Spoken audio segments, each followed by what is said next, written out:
ان سے مولانا مشاہد وغیرہ سے بہت اچھا لگا مل کر کے، اور جلسے کے حوالے سے لوگ بہت زیادہ پریشان رہتے ہیں صبح سے لے کر کے شام تک، اور جلسے سے ایک مہینہ پہلے سے بھی پریشان رہتے ہیں، مگر آنے کے بعد یہ احساس ہوا، بہت ساری جگہوں پہ ہم لوگ جاتے ہیں اور بہت جگہ پہ ہم لوگوں کو اپنے آپ میں یہ محسوس نہیں ہو پاتا ہے، مگر کہیں کہیں پہ بہت زیادہ قلبی طور پر ہم لوگ متاثر ہو جاتے ہیں۔ اللہ رب العزت علامہ سلطان صاحب قبلہ اور ان کے تمام رفقائے عمل کو سلامت رکھے، سبوں کے اخلاق میں مزید برکتیں عطا فرمائے۔ زور سے آمین کہیں۔ آمین۔ جب کسی کے حق میں کوئی دعا کا جملہ سنے تو آمین کرنا چاہیے انسان کو۔ جن کو دعا کی کوئی ضرورت نہیں تھی وہ میرے مصطفیٰ تھے۔ مصطفیٰ جان رحمت صلی اللہ تعالی علیہ وسلم کسی کی دعا کے محتاج نہیں تھے، اور نہ ہی رسول ذی وقار صلی اللہ تعالی علیہ وسلم کسی کے آمین کے محتاج تھے۔ اس کے باوجود جب حضرت عمر فاروق رضی اللہ تعالی عنہ عمرہ کے لیے تشریف لے جا رہے تھے تو نبی کونین نے فرمایا تھا، اے عمر خانہ کعبہ کا طواف کرو گے تو میرے لیے دعا کرنا، اے عمر صفا اور مروہ کی سعی کرو گے تو میرے لیے دعا کرنا۔ رسول ذی وقار صلی اللہ تعالی علیہ وسلم کی دعا کا عالم یہ ہے کہ حضور اعلیٰ حضرت فرماتے ہیں، اجابت کا صحرا عنایت کا جوڑا دلہن بن کے نکلی دعائے محمد۔ یہ مصطفیٰ جان رحمت صلی اللہ تعالی علیہ وسلم کی دعا ہے۔ اس کے باوجود حضور نے دعا کے حوالے سے بڑی اہمیت بتائی ہے۔ نبی کونین فرماتے ہیں کہ الدعا مخ العبادہ، دعا عبادتوں کا مغز ہے۔ انسان کو ہمیشہ اس بات کا احساس کرنا چاہیے کہ دعا کرنے والا چاہے کوئی بھی ہو، آمین انسان کو دل سے کہنا چاہیے۔ نہیں معلوم دعا مانگنے والے کی زبان میں تاثیر ہو نہ ہو سکتا ہے کہ آپ کے آمین میں خدا نے اتنا کمال رکھا ہے کہ آپ کے آمین کرنے کی وجہ سے دعا قبول ہو جائے۔ اس لیے کبھی بھی کوئی دعا کا جملہ سنے تو آمین کہنا چاہیے۔ ایک بار زور سے کہیں یا رسول اللہ، یا رسول اللہ، اور ایک بار کہیں یا حبیب اللہ۔ یا حبیب اللہ۔ وَإِذَا مَسَّ الْإِنسَانَ الضُّرُّ دَعَانَا لِجَنبِهِ أَوْ قَائِدًا أَوْ قَائِمًا فَلَمَّا كَشَفْنَا عَنْهُ ضُرَّهُ مَرَّ كَأَن لَّمْ يَدْعُنَا إِلَىٰ ضُرٍّ مَّسَّهُ كَذَلِكَ زُيِّنَ لِلْمُسْرِفِينَ مَا كَانُوا يَعْمَلُونَ۔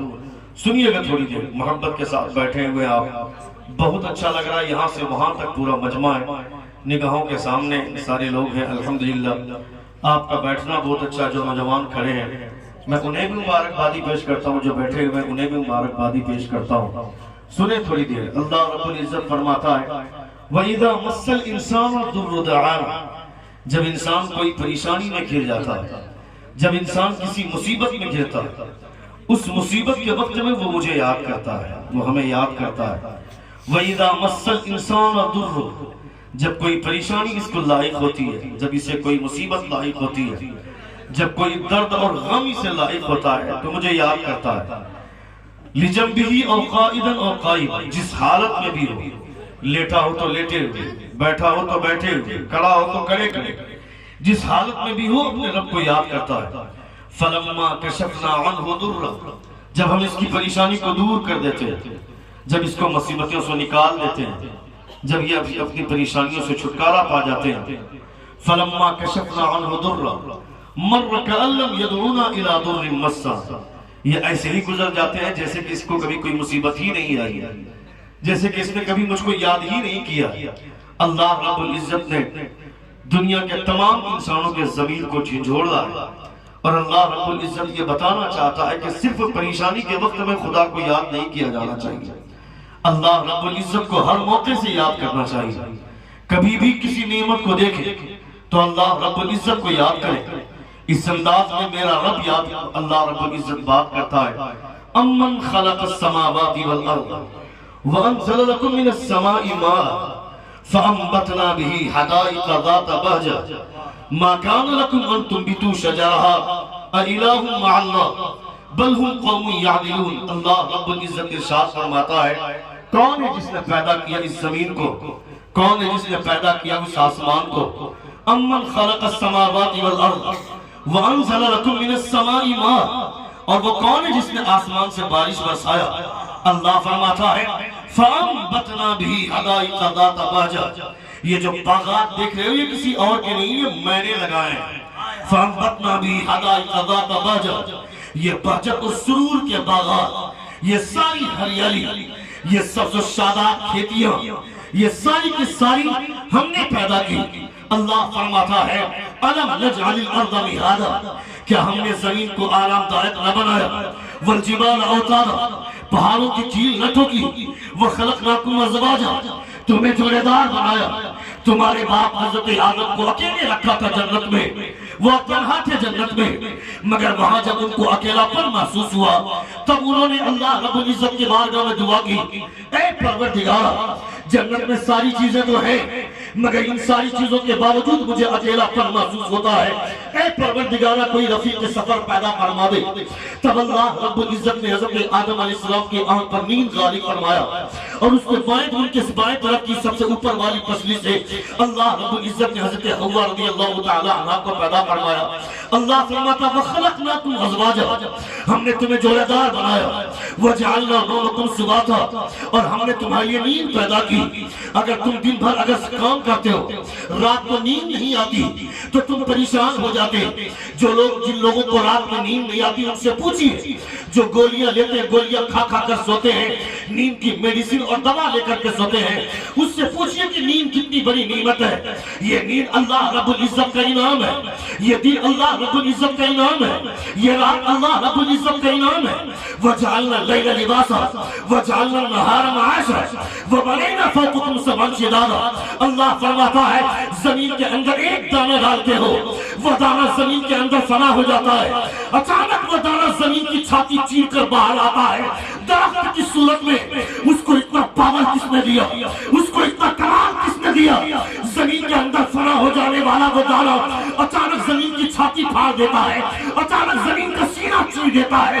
اسے اتنا کمال کس نے دیا، اسے اتنا پاور کس نے دیا؟ ضرور اس کے پیچھے کوئی طاقت کام کر رہی ہے، جو طاقت اسے باکمال بناتی ہے، اسی طاقت کو پروردگار کہتے ہیں۔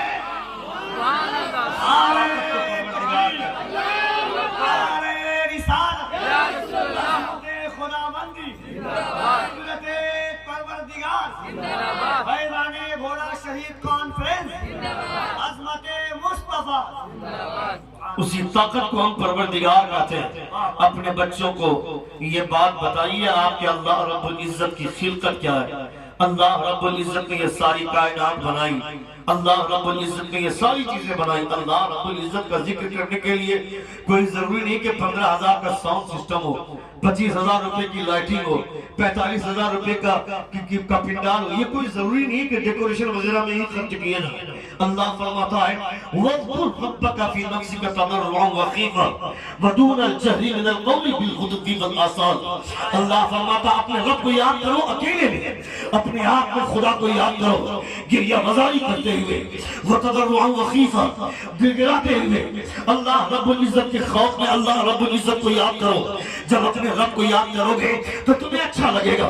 اور پھر اللہ فرماتا ہے کہ جب تم اکیلے میں مجھے یاد کرو گے تو میں تجھے اکیلے میں یاد کروں گا، اور جب تم مجھے جماعت میں یاد کرو گے تو میں تم سے بہترین جماعت فرشتوں کی درمیان میں تم کو یاد کروں گا۔ میرے رب کا احسان نہیں ہے کیا؟ اللہ رب العزت نے اللہ رب العزت نے ان فرشتوں کو پیدا فرمایا۔ پہلے آسمان میں جو فرشتے ہیں وہ فرشتے حالت قیام میں ہیں، قیامت تک کسی حالت میں رہیں گے۔ دوسرے آسمان میں جو فرشتے ہیں وہ حالت رکوع میں قیامت تک کسی حالت میں رہیں گے، انہیں سجدے کی اجازت نہیں ہے۔ تیسرے آسمان میں جو فرشتے ہیں وہ حالت سجدہ میں ہیں، قیامت تک کسی حالت میں رہیں گے، انہیں پھر قیام کی اجازت نہیں ہے۔ اللہ رب العزت نے جن فرشتوں کو جس حالت میں رکھا ہے اسی حالت میں رکھ دیا۔ اللہ رب العزت نے کس کو قیام میں رکھا تو قیام کے نہیں رکھ دیا، کسی کو رکوع میں رکھا تو رکوع میں ہی رکھا، کسی کو سجدے کے لیے رکھا تو سجدے میں ہی رکھ دیا۔ خدا نے کسی کو راستہ بتانے کے لیے، تم کو کیا لگتا ہے یہ جو آسمان سے بارش ہوتی ہے، بارش کے قطرے گرتے ہیں، یہ ایسے ہی بارش ہو جاتی ہے کیا؟ ایسے ہی نہیں، بارش کے ہر قطرے کے پیچھے اللہ رب العزت نے ایک فرشتہ مقرر کر رکھا ہے۔ تفسیر نہیں اللہ مفتی احمد یار خان نہیں میں رحمہ فرماتے ہیں بارش کے ہر قطرے کو ایک فرشتہ دھیرے سے زمین میں آ کر کے چھوڑ کر جاتا ہے۔ تمہیں کیا کیا لگتا ہے وہ جو آسمان میں ستارے ہیں یہ ایسے ہی پرد کی طرح لٹک رہے گا؟ ہر اس ستارے کے پیچھے اللہ رب العزت نے فرشتہ مقرر کر رکھا ہے. اللہ فرماتا ہے الذین یحملون العرش ومن حولہ یسبحون بحمد ربہم. یہ جو عرش کو تھامے ہوئے ہیں یہ ایسا ہی عرش رکا ہوا ہے کیا؟ اس عرش کو تھامنے والے فرشتے جو 24 گھنٹے اللہ رب العزت کے بارگاہ میں تسبیح پڑھتے رہتے ہیں وہ تسبیح تمہیں پڑھنے کی بھی اجازت دی ہے, کسی اور کو اجازت نہیں ملی, یہ تم کو اجازت ملی ہے. رمضان مبارک میں تراویح پڑھنے کے درمیان میں ہر 4 رکعت کے بعد جو تم دعا پڑھتے ہو سبحان ذی الملک والملکوت سبحان ذی العزت والعظمت والہیبت والقدرت والکبریاء والجبروت, یہ کسی اور کا وظیفہ نہیں ہے, یہ وظیفہ عرش تھامنے والے فرشتوں کا ہے. یہ اللہ رب العزت کے پیارے رسول کا احسان ہے کہ یہ وظیفہ تم کو دیا. یعنی خدا نے جن فرشتوں کو جس حال میں رکھا ایک ہی حال میں رکھا, کوئی قیام کر رہا ہے تو رکوع کی اجازت نہیں, کوئی رکوع میں ہے تو سجدے کی اجازت نہیں, کوئی سجدے میں ہے تو قیام کی اجازت نہیں, مگر یہ مصطفیٰ کا احسان ہے تمہیں قیام کی بھی اجازت ملی, تمہیں رکوع کا بھی سلیقہ ملا, تمہیں سجدے کی بھی توفیق ملی. اکیلے پڑھے تو اکیلا ثواب ہے, جماعت کے ساتھ پڑھے تو 70 گنا زیادہ ثواب خدا عطا فرمائے.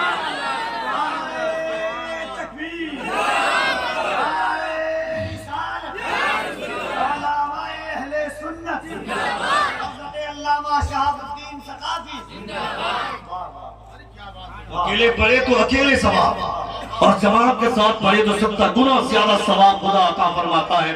کنسنٹریٹ, مکمل توجہ ادھر ہونی چاہیے. ایک بار زور سے کہیں یا رسول اللہ, پورا مجمع ہاتھوں پر فضا میں لڑا کر کہیں یا حبیب اللہ. اللہ رب العزت سلامت رکھے مدرسے کی اس دیوار کو جس دیوار میں 24 گھنٹے بچے بیٹھ کر قرآن مقدس کی تلاوت کرتے ہیں. تمہارے بچے مدرسے کے بچوں کا مقابلہ کیسے کر پائیں گے؟ تمہارے بچے چبوترے میں بیٹھ کر PUBG کھیلتے ہیں, تمہارے بچے چبوترے میں بیٹھ کر فری فائر کھیلتے ہیں, رات کے 12 بجے آوارہ دوستوں کے ساتھ عیاشی کر کے گھر لوٹتے ہیں تو باپ کو پوچھنے کی بھی ہمت نہیں ہوتی ہے. اور یہاں بچہ 5 منٹ بغیر ٹائم کا سو گیا تو مدرسین پوچھتے ہیں یہ سونے کا ٹائم ہے کیا؟ یہ تو پڑھنے کا ٹائم ہے. نماز کے ٹائم میں بچہ سو نہیں سکتا ہے, کلاس کے ٹائم میں بچہ سو نہیں سکتا ہے, پڑھائی کے ٹائم میں بچہ سو نہیں سکتا ہے. سونے کے لیے اس کا ٹائم مقرر ہے, پڑھنے کے لیے اس کا ٹائم مقرر ہے. اسی لیے یہاں سے جو بچہ پڑھ کر نکلتا ہے اسے حافظ قرآن کہا جاتا ہے, عالم دین کہا جاتا ہے. مگر تم اپنے بچوں کو آوارہ چھوڑو گے, تمہارا بچہ PUBG کھیلے گا, تمہارا بچہ فری فائر کھیلے گا. رات کے 12 بجے میرا بیٹا گھر لوٹتا ہے, کون باپ پوچھتا ہے اس کو؟ اپنے بیٹے کو پوچھنا چاہیے کون میرے بیٹے اتنی رات نہیں کھاتے, یہ کون پوچھے گا؟ یہ سوال تو وہ باپ کرے گا جو سوال عشاء کی نماز مسجد میں امام کے پیچھے پڑھتا ہو اور رات کا کھانا بیوی بچوں کے ساتھ بیٹھ کر کھاتا ہو. جو باپ خود دوستوں کے ساتھ آوارہ گردی کرے گا, لونڈیا بازی کرے گا, اپنے دوستوں کے ساتھ اڈا بازی کرے گا, اس کا بیٹا رات کو گھر آئے 11 بجے یا 12 بجے یا 1 بجے, اسے پوچھنے کی ہمت نہیں ہوگی. کیسے پوچھے گا؟ جو خود صوبی پر لوڈو کھیلتا ہو, دوستوں کے ساتھ بیٹھ کر ڈریم 11 میں ٹیم بنا کر وہ میچ جیتنے کی بات, وہ پیسہ حرام طریقے سے کمانا چاہتا ہو. یہ جو ڈریم 11 میں ٹیم لگاتا ہے اس کے پیسے جوئے کے ہیں, یہ حرام ہوتا ہے. جو تم صوبی پر لوڈو کھیل کر پیسہ کماتا ہو, یہ جو 24 یہ جو 45 طبقے, یہ جو ٹرین میل جو چلا ہوا ہے موبائل میں گیمنگ کے ذریعے جو پیسے کمانے کے, شراب چاہے چاندی کے گلاس میں پیو چاہے سونے کے گلاس میں پیو, شراب شراب ہی ہے. گلاس بدلنے کی وجہ سے شراب کی نوعیت نہیں بدلے گی. جوا کل بھی حرام تھا, آج بھی حرام ہے, صبح قیامت تک حرام رہے گا. چاہے وہ تاش کے پتے پھینک کر کھیلو, چاہے ڈریم 11 میں ٹیم بنا کر کھیلو, چاہے صوبی پر لوڈو کے ذریعے کھیلو. میں کہتا ہوں خبردار خبردار, اپنے بچوں کو حرام کا لقمہ مت کھلا, اپنے بچوں کو حلال کھلا. اگر ڈاکٹر بنا بھی لے گا اپنے بچے کو اس حرام کے پیسے سے, موت میں گھی ڈال کر چلے گا. میرا بیٹا ڈاکٹر ہے, میرا بیٹا انجینئر ہے, میرا بیٹا پروفیسر ہے, سوچتا ہے مدرسے کے اساتذہ کی حیثیت کیا ہے. کم کر رہے تھے کیا؟ سن رہے آپ؟ کتنے لوگ سن رہے تھے؟ ہاتھ لگا کہیں یا رسول اللہ, یا رسول اللہ, کہیں یا حبیب اللہ, یا حبیب اللہ. جو لوگ اپنے بچوں کو ڈاکٹر بناتے ہیں اس سے کوئی اعتراض نہیں, اپنے بچوں کو ڈاکٹر بنائیں, انجینئر بنائیں, پروفیسر بنائیں, مگر آپ کا بچہ آوارگی نہ مچائے, آپ کا بچہ آوارگی نہ مچائے, آپ کا بچہ آوارہ دوستوں کے ساتھ نہ گھومے. اور بہت پہلے حضور شیخ سعدی شیرازی علیہ الرحمہ نے فرمایا تھا صحبت صالح تنا صالح تنا، صحبت طالب برا طالب تنا۔ اچھوں کی صحبت آپ کو اچھا بناتی ہے، بروں کی صحبت آپ کو برا بناتی ہے۔ اس کے باوجود ہم نے اپنے بچوں کے لیے اچھی دوستی کا انتخاب نہیں کر پائے۔ ہم نے اپنے بچوں سے بھی نہیں کہا کہ برے دوستوں کے ساتھ مت گھومنا، اچھے دوستوں کے ساتھ گھومنا، یہ کہنا چاہیے تھا ہر باپ کو، مگر نہ باپ نے کبھی اپنے بچے کو تنبیہ کی، نہ کبھی ماں نے تنبیہ کی۔ میرا پورا گھر، میرے پورے گھر سے سنیمے کی آواز آتی ہے، ہمارے پورے گھر سے گانوں کی آواز آتی ہے۔ بیوی اور شوہر الگ کمرے میں سوتے ہیں، بیٹا الگ کمرے میں سوتا ہے، جوان بیٹی الگ کمرے میں سوتی ہے، چھوٹے چھوٹے بچے الگ کمرے میں سوتے ہیں۔ ہر کمرے میں ہر کوئی اپنے اپنے موبائل کے ساتھ بزی ہے، ہر کوئی اپنے اپنے موبائل میں بزی ہے۔ حتیٰ کہ شوہر جب گھر لوٹتا ہے بیوی کو شام کے وقت میں بولتا ہے کھانا دو، تو یہ بیوقوف اور آوارہ بیویاں بولتی ہے رک جائیے نا، یہ سیریل ہفتے میں 2 دن آتا ہے، اس کا آخری 50 چل رہا ہے، اس کو ختم ہونے دیجئے، اس کے بعد کھانا دوں گی۔ اس بیوقوف عورت کو یہ کہنا چاہیے تھا میرے ساتھ رک جائیے نا، اب تک میں نے عشاء کی نماز نہیں پڑھی ہے، آپ نے بھی عشاء کی نماز نہیں پڑھی ہے، چلیے دونوں ساتھ میں عشاء کی نماز پڑھتے ہیں اور ساتھ میں بیٹھ کر کھانا کھاتے ہیں۔ پھر اس کھانے میں برکت اور لذت دونوں زمینی نہیں آسمانی ہوگی، یہ برکتیں زمینی نہیں ہوگی، آسمانی ہوگی۔ آسمان سے اللہ رب العزت برکتیں عطا فرمائے گا، آسمان سے اللہ رب العزت لذت عطا فرمائے گا۔ یہ کب ہوگا؟ جب بیوی ہوشیار ہوگی، پڑھی لکھی ہوگی، جو 24 گھنٹہ سیریل دیکھے گی، فیس بک چلائے گی۔ میں کہتا ہوں اگر تمہارے گھر میں جوان بیٹی ہے، جوان بیٹا ہے، اگر اس کو پڑھنے کے لیے آپ نے اگر اینڈرائیڈ فون دیا ہے تو کبھی اپنے بچوں کا موبائل چیک کرنا چاہیے کہ میرا بیٹا پڑھائی کر رہا ہے یا پھر اس موبائل کے ذریعے وہ کسی اور چیز میں ملوث ہے، اس کا جائزہ لینا چاہیے۔ مدرسے کا طلبہ کہاں جا رہے بھائی صاحب؟ ہیلو سر، بار بار بہت ڈسٹرب کر رہا ہے، بہت ڈسٹرب کر رہا ہے۔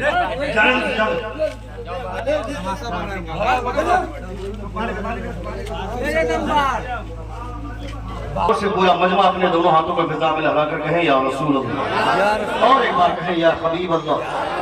رسول دی وقار صلی اللہ تعالی علیہ وسلم کا اللہ شکر احسان ہے کہ اس وقت ہم سب بیٹھ کر مصطفیٰ جان رحمت صلی اللہ تعالی علیہ وسلم کا ذکر سن رہے ہیں، اللہ رب العزت کا ذکر ہو رہا ہے، آپ لوگ بیٹھ کر کے سن رہے ہیں۔ یہ ایسے موقع کبھی کبھی آتے ہیں، انسان کو بیٹھ کر سننا چاہیے۔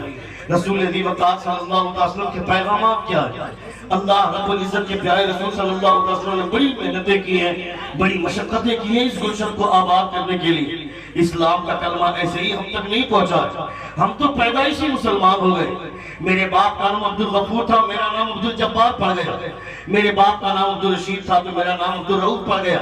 یعنی مسلمان کے گھر میں پیدا ہوئے تو ہم مسلمان کہلائے، مگر عملی طور پر ہر آدمی اپنے ضمیر کو جھانکے، عملی طور پر ہر آدمی اپنے اندر احساس کرے کہ میرے اندر عملی طور پر اسلام کا کوئی ایسا کارنامہ ہے کیا جس کی وجہ سے میں کل قیامت کے میدان میں اللہ رب العزت کی بارگاہ میں کھڑے ہونے کی جرأت کروں۔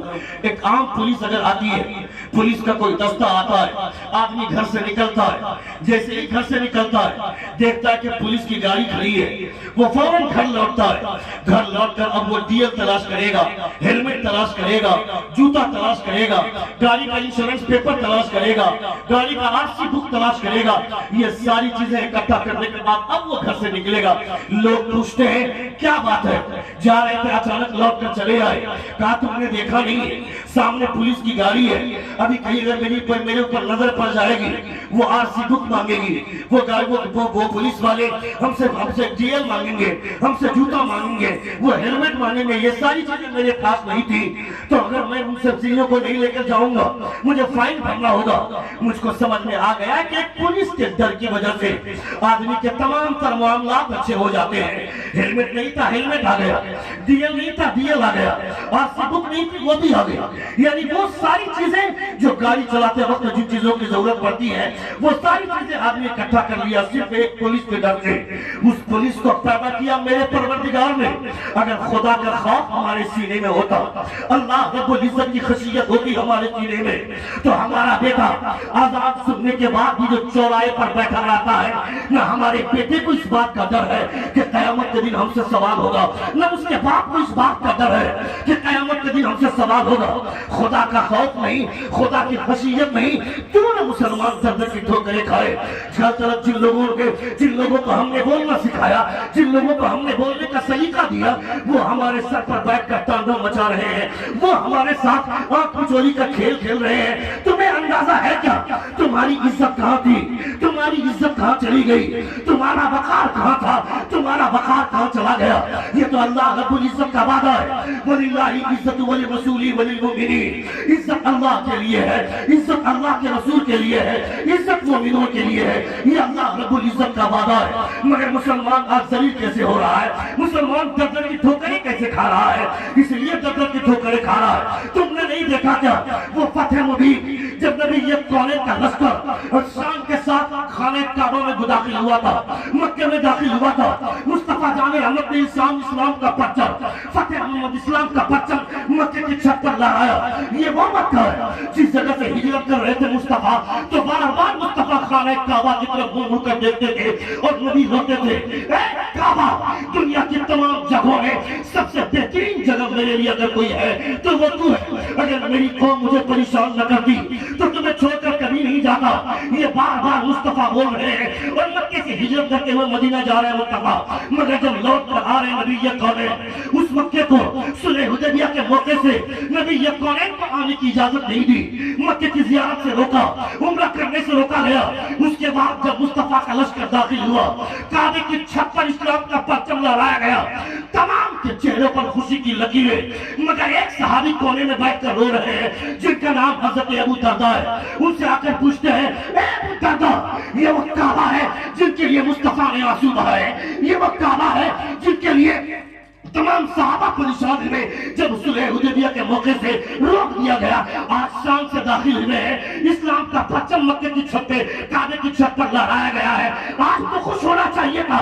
وہ حضرت ابو درداء فرماتے ہیں، یقیناً خوش ہونے کا دن ہے، مگر میں رو رہا ہوں اس لیے کہ ہم نے ہرایا کس کو ہے؟ اس قوم کو جس قوم میں بے شمار نبیوں کی آمد ہوئی، جس قوم کو قوم قاہرہ کہی جاتی ہے، اس قوم کو ہم نے آج ہرایا. وہ قوم آج ذلیل ہو گئی. خدا نے ہمیں عزت دی کس بنیاد پر؟ اس نے اپنے نبی کی نافرمانی کی، خدا نے انہیں ذلیل کر دیا. ہم نے مصطفیٰ کی بات مانی، خدا نے ہمیں عزت عطا فرمائی. میں ڈرتا ہوں کہیں آنے والی قوم، کہیں آنے والے لوگ کہیں مصطفیٰ کی نافرمانی کی وجہ سے کہیں ذلیل نہ ہو جائے، کہیں رسوا نہ ہو جائے. یہ حضرت ابو درداء نے کہا تھا، آج یہ قوم ذلیل ہو گئی، آج یہ قوم رسوا ہو گئی. کس بنیاد پر؟ صرف اور صرف اس لیے کہ مصطفیٰ کی نافرمانی ہم نے کی. اگر حضور کے نقش قدم پر آج بھی چلے ہوتے تو تمہیں تلوار نکالنے کی ضرورت نہیں. تم صرف مسواک لے کر میدان میں آتے تو پوری دنیا تمہارے قدموں میں ہوتی. سبحان اللہ، سبحان اللہ، تکبیر، اللہ اکبر. رسالت، عظمت اسلام، پیغمبر اسلام، فیضان حضرت بھولا شہید، جلسہ دستار قرآن، عظمت قرآن، نعرہ تکبیر، نعرہ رسالت. وَلِلَّهِ الْعِزَّةُ وَلِرَسُولِهِ وَلِلْمُؤْمِنِينَ. عزت اللہ، تھوڑا سا ساؤنڈ کھولیں.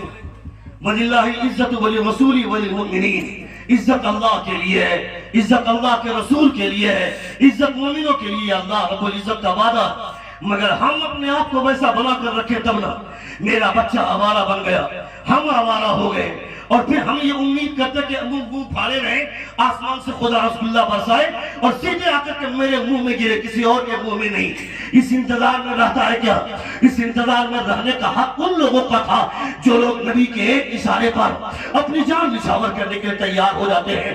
نبی یہ کونین صلی اللہ علیہ وسلم کے غلاموں نے ہندوستان کے لوگوں کو جینا سکھایا، ہندوستان کے لوگوں کو جینے کا سلیقہ دیا. کون تھا ابن بطوطہ.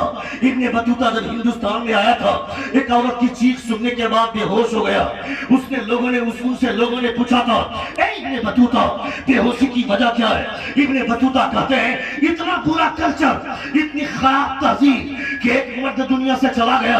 اب اس کی بیوی کو محلے کی عورتیں آ کر گھیر کر بیٹھ گئی اور محلے کی عورتیں اسے سمجھا رہی ہیں تیرا شوہر دنیا سے چلا گیا, اس کے ساتھ وفاداری کرنی ہے تو ایک طریقہ ہے, جہاں اس کی چتا ہے اسی چتا پر جا کر زندہ لیٹ جاؤ, تم بھی اپنے آپ کو جلا دو, ورنہ دنیا تمہیں وبھاگن کہے گی, دنیا تمہیں بدھوا کہے گی اور دنیا تم کو یہ کہے گی اس کی وجہ سے اس کا شوہر مارا گیا. یہ تاریخ تھی ہندوستان کی. ابن بطوطہ کہتا ہے کہ اتنی بری تہذیب تھی ہندوستان کی, اتنا برا کلچر تھا ہندوستان کا, مگر جب غریب نواز ہندوستان میں تشریف لائے نبی کونین کے شہزادے نے پوری دنیا والوں کو یہ پیغام دیا خبردار خبردار یہ موت اللہ رب العزت کے حکم سے ہے. وَيَسْأَلُونَكَ عَنِ الرُّوحِ قُلِ الرُّوحُ مِنْ أَمْرِ رَبِّي. اللہ فرماتا ہے اِذَا جَاءَ أَجَلُهُمْ لَا يَسْتَأْخِرُونَ سَاعَةً وَلَا يَسْتَقْدِمُونَ. جب موت آنے کا وقت ہوتا ہے ایک سیکنڈ آگے نہ ایک سیکنڈ پیچھے, ٹھیک اسی وقت موت آئے گی. یہ اللہ رب العزت کا قانون ہے. اگر کوئی دنیا سے چلا گیا تو اس کی وجہ سے اس کی بیوی کو ابھاگن مت ماننا. حضرت خواجہ غریب نواز فرماتے ہیں خبردار خبردار, جو دنیا سے چلا گیا یہ اس کا مقدر تھا, اب اس کی بیوی کا کوئی قصور نہیں ہے, اسے ابھاگن مت ماننا. یہ عورت منحوس نہیں ہوتی ہے, اگر شوہر کے مر جانے کے بعد منحوس ہوتی ہے تو تم نے دیکھا نہیں کیا نبی کونین نے اپنی 25 سالہ جوانی کی بہاروں کو 40 سالہ خدیجہ کے نام پر قربان کیا تھا. مصطفیٰ نے پوری دنیا والوں کو پیغام دیا اگر عورت ابھاگن ہوتی تو نبی کونین نے اس ابھاگن کو سہاگن بنایا ہے. ابھاگن کو سہاگن بنایا. میرے مصطفیٰ جان احمد صلی اللہ علیہ وسلم نے یہ ہندوستان کی تاریخ اس کا کلچر خواجہ غریب نواز نے بدلا. مگر آج وہی لوگ ہمارے سر پہ بیٹھ کر تاندو مچا رہے ہیں. ہم نے کبھی احساس کیا بار بار پر ہم کو بولا جاتا ہے اور ہمارے مدرسے کو نشانہ بنایا جاتا ہے کہ یہ مدرسے آتنکواد کا اڈا ہے, یہاں پہ دہشت گردی کی تعلیم دی جاتی ہے. اے ظالم, کبھی کسی جاسوس کو بھیج کر دیکھنا اور کبھی کسی جاسوس کو بھیج کر مدرسے کا جائزہ دلوا لینا, تمہیں احساس ہو جائے گا مدرسے میں قرآن کی تلاوت ہوتی ہے یا پھر دہشت گردی کی تعلیم دی جاتی ہے. جو لوگ مدرسے کی حقیقت کو جانتے ہیں وہ کبھی اس طرح کی بات بولنے کی جسارت نہیں کریں گے. تم نے نہیں دیکھا بھی 6 سال پہلے بدھسٹ مذہب کے 58ویں پیڑھی کا پیشوا دلائی لاما میسور کی دھرتی پر آیا تھا. دلائی لاما بولتا ہے جب اس نے میسور میں اسپیچ دیا تھا, جب اس نے دلی میں اسپیچ دیا تھا, اسپیچ کے دوران بولتا ہے کہ پوری دنیا دہشت گردی کو ختم کرنا چاہتی ہے, دہشت گردی سے لڑ رہی ہے پوری دنیا, مگر دہشت گردی کا خاتمہ نہیں ہو رہا ہے. کیسے خاتمہ ہوگا؟ اس کا علاج کچھ اور ہے اور لوگ جا رہے ہیں الگ راستے پر. وہ دلائی لاما بولتا ہے if you want to finish terrorism you have to follow the rules of the Prophet Islam. وہ دلائی لاما بولتا ہے دہشت گردی کا خاتمہ چاہتا ہے, کوئی طریقہ کام نہیں آئے گا. اگر دہشت گردی کو ختم کرنا چاہتے ہو تو اسلام کے پیغمبر محمد کے نقش قدم پر چلو, پوری دنیا سے دہشت گردی کا خاتمہ ہو جائے. We, the people of India, having solemnly resolved to constitute India into a sovereign, socialist, secular, democratic and republic. ہم بھارت کے لوگ ہیں, ہم بھارت کے لوگوں کو اس بات کا احساس ہونا چاہیے. یہ بات تو اپنے لوگوں کے بیچ میں رکھی جا سکتی ہے نا, کون روکے گا؟ یہ جو آوارہ نیتا ہے, ہم آج کی تاریخ میں کون نیتا ہے؟ آج کی تاریخ میں جو سب سے بڑا چور وہ سب سے بڑا نیتا, جو سب سے بڑا ڈکیت وہ سب سے بڑا نیتا, جو سب سے بڑا چنڈال وہ سب سے بڑا نیتا. میں کہتا ہوں وہ حیدرآباد کا اویسی جو عالم نہیں ہے مگر عالموں کے بیچ میں 4 دن بیٹھا گیا تو 350 MP پر بھاری ہوتی اس کی زبان. اگر کوئی مولوی کوئی عالم پارلیمنٹ میں جائے گا تو اس کی زبان کا مقابلہ کون کر پائے گا؟ زور سے بولیے. مگر ہمارے جیسے کچھ بے وقوف لوگ بولتے ہیں مولوی کو راجنیتی میں نہیں آنا چاہیے.